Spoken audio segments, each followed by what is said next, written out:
This is the Horn of Africa, a place of ancient civilizations that today includes Ethiopia, Somalia, and Kenya.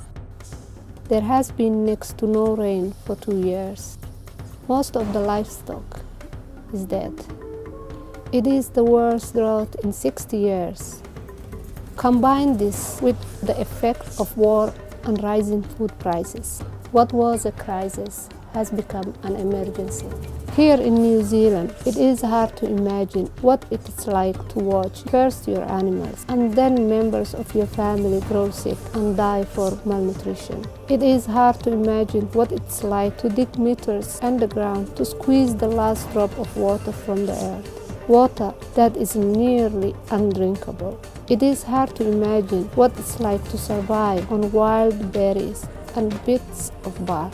It is hard to imagine walking hundreds of kilometers in search of food and medicine, to live in camps of thousands of people, all desperate for help. But this is what life has become for over 13 million people. It is hard to imagine because they are a long way away. They might not look like you or live like you, but we are asking you to imagine. Imagine if it was your mother, your child, your father. Wouldn't you do everything you could to help? Perhaps the hardest thing to imagine is what you could possibly do. Sometimes the problems can seem too big. But the good news is that together we can do something.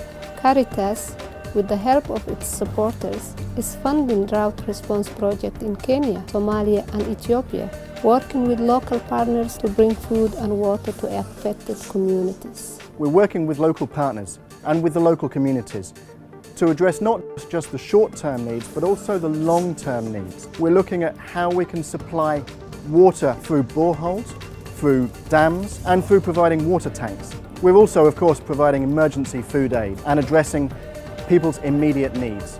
Caritas have been working in the region for many years and will be there for many more. Your help does make a difference. Every dollar you give will help us to not only save lives, but also to establish more long-term sustainable measures so that this level of emergency does not happen again to the communities we work with. By giving a small amount of money, you can literally save a life. Imagine that.